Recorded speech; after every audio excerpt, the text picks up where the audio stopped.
Bom, então qual a solução para esse problema, né? Alguns nomes aqui de pessoas que trabalharam vários anos tentando solucionar esse problema. Tem o Riley, o Jeans, o Wien, Thyssen, Lumer, Princeton, Rubens, Corbin, enfim. Não conseguiram chegar em nada muito conclusivo, mas contribuíram com uma série de detalhes. Desses todos os detalhes, o Planck, que eu vou falar já sobre ele, um alemão, ele resolveu o problema em 1900. Tá? Então o pessoal ficou trabalhando aqui de 1880 até 1900, uns 20 anos trabalhando nessas questões. O Planck conseguiu, a partir da leitura de todos esses trabalhos, entender o que estava em jogo ali e apresentou uma solução. O que ele faz? Ele atribui uma constante de proporcionalidade, que a gente vai chamar depois de constante de Planck, H, a relação entre a energia da onda e a frequência da radiação. Tá? Em termos práticos, o que isso significa? Que a energia da onda é proporcional à frequência da onda, de acordo com uma constante de proporcionalidade aqui, que é o H, ficou depois conhecida como constante de Planck, em homenagem a ele, né? E o que significa?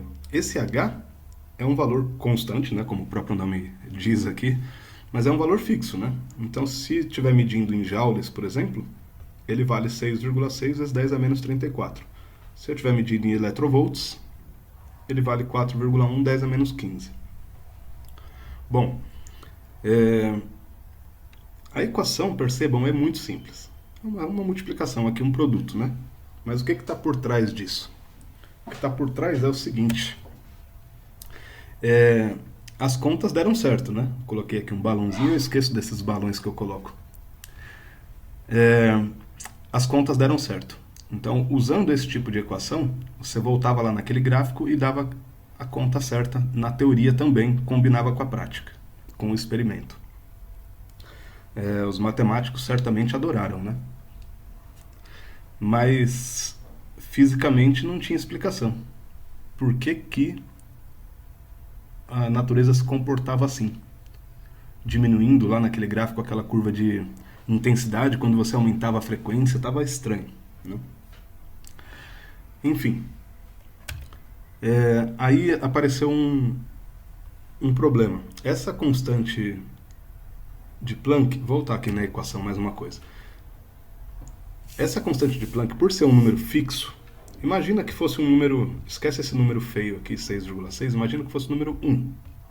Sei lá, se fosse o número 1, fixo, constante. Se a frequência fosse 2, 2 vezes 1 dá 2. Se a frequência fosse 3, 3 vezes 1 dá 3, enfim, assim por diante. A energia ligada com as frequências de radiação estaria sempre um múltiplo de 1, se o H fosse 1, né? Ou se o H fosse 2. 2 vezes 2 daria 4, 3 vezes 2 daria 6, 4 vezes 2 daria 8. Quer dizer, sempre seriam números pares, sempre seriam números múltiplos de 2. Na prática, isso diz que a energia de uma radiação ela vai ser sempre múltiplo de algum número, que é esse H aqui. Número meio feio, mas sempre múltiplos desse número. Se é múltiplo de algum número, então não pode ter qualquer valor. Sempre vai ser múltiplo daquele número. Tá? Isso dá uma diferença entre a natureza ser contínua ou ser discreta. Vamos tentar entender do que se trata essa diferença, né?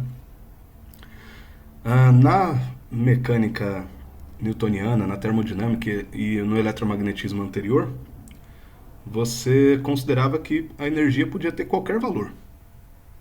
Infinitamente qualquer valor. Para cima, para baixo, pequeno, grande, enfim.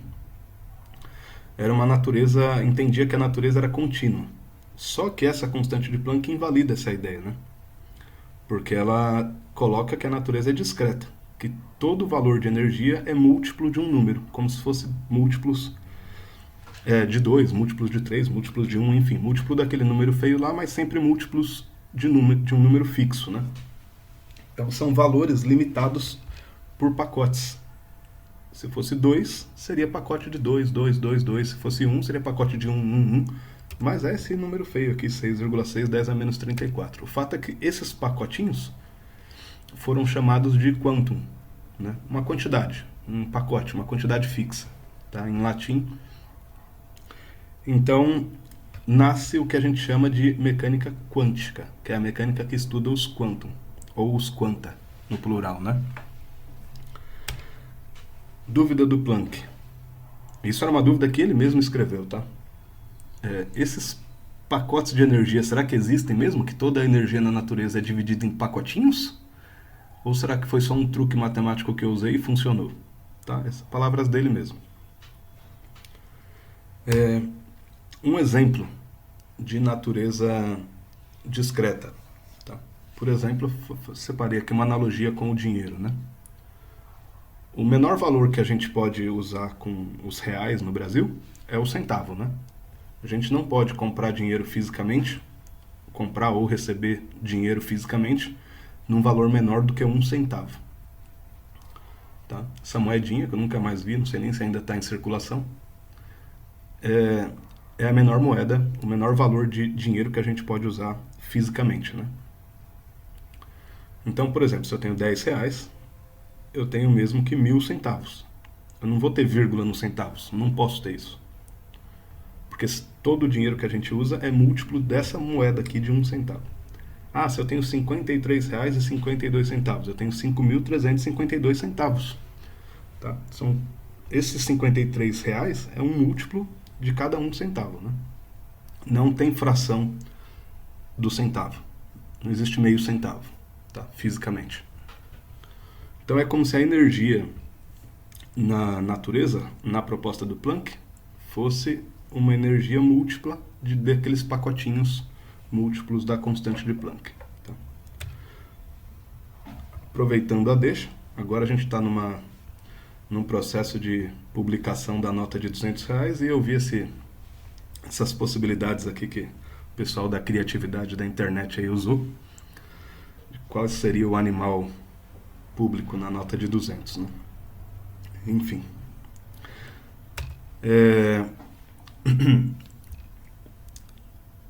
Um problema sério. A gente coloquei aqui, né, a questão, será que a natureza é contínua ou discreta? Porque é um problema muito sério para a física, né? As radiações, luz visível, infravermelho, ultravioleta, ondas de rádio, enfim, elas eram estudadas como ondas eletromagnéticas. Nós mesmos estudamos no segundo ano, né? Aqueles espectros das ondas, enfim. Lembram dessa imagem que eu usei bastante com o segundo? Você tem aqui todo tipo de radiação, comprimentos e frequências diferentes, todos como ondas. Né? As ondas é que têm frequências e comprimentos, né? Enfim. E essas ondas são contínuas. Elas podem ter qualquer valor de comprimento, de frequência e de energia. Então aí vem o problema, mais um. Se a energia é quantizada, discreta por quanta, né? Pacotes de energia, a radiação é uma onda, como a gente tinha estudado, contínua, ou um punhado de partículas? Nisso surge uma outra explicação para essa questão, para contribuir com a explicação do Planck, que é o efeito fotoelétrico. Tá? O Einstein vai propor em 1905, lembra lá que o Planck publicou o artigo dele em 1900, então 5 anos depois, o Einstein vai propor também na Alemanha ali, enfim, na região da Alemanha, Áustria, Suíça ali, né? Que a luz se propaga em pacotes, que depois foram chamados de fótons, com energia múltipla de HF.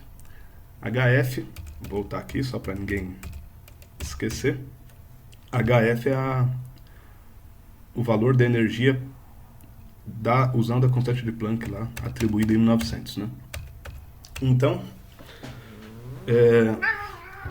minha gata aqui me ajudando. Esses gatos, eles querem participar da aula.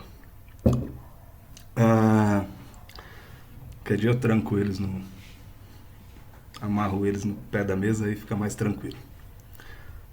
Bom, voltando aqui ao Einstein, lembrando agora, né, vou até aproveitar aqui que não tem nenhum aluno para atrapalhar a aula, né, quando a gente está falando com o computador. Mas tem os gatos em casa, né? Às vezes tem a campainha. O professor sofre. Então, em 1905, Einstein vai propor que a luz não é necessariamente uma onda contínua, como a gente estudou no segundo ano, mas um montão de pacotinhos de energia. Esses pacotinhos foram chamados de fótons. A palavra fótons, né? Por exemplo, se a gente fala em fotografia, vou tirar uma fotografia. O que é fotografia? Foto é luz, né? Grafia é o registro ali. Então, fotografia é você registrar a luz que recebeu naquele momento no celular, na câmera, né? Então, esses pacotes de luz foram chamados de fótons. E o Einstein colocou que quanto maior a frequência de radiação, maior a energia, então isso poderia levar à retirada de elétrons dos materiais. Olha, aí a coisa misturou, né? Misturou luz com elétrons, né? Por isso que é efeito fotoelétrico, né? Pergunta do Einstein era: será que a luz é feita de bolinhas? Então, quando eu jogo ela num material, essas bolinhas de luz podem bater nas bolinhas dos materiais, os elétrons, núcleos, prótons, enfim, e retirar essas partículas, né? Como se fosse um jogo de bilhar. E na prática é isso que acontece. Tá? Dependendo da frequência da luz que você está emitindo, se é uma luz vermelha, azul, infravermelho, ultravioleta, vai ter uma certa energia, e essas bolinhas, esses fótons de luz, vão se chocar com os elétrons e retirá-los, dependendo também da energia dos elétrons, né? Por fim, depois a gente vai para os exemplos. Como ocorre o efeito fotoelétrico? Tá? Um elétron ele é arrancado de um material com uma certa velocidade v e uma energia cinética EC, quando a energia dos fótons incidentes, a energia da luz que chega no material, é maior do que a energia mínima para arrancá-los, que é o que a gente chama de função trabalho. Tá? Então, tem uma energia dos fótons que chega. Se a energia de cada elétron, que é a função trabalho, para ele ser arrancado é menor do que a energia da luz que está chegando, então o elétron é arrancado com uma certa velocidade, uma energia cinética. Tá? Repare a equação. Vai existir energia cinética quando a energia dos fótons que chegam for maior que a função trabalho dos próprios elétrons. Tá? Então vamos para os exemplos.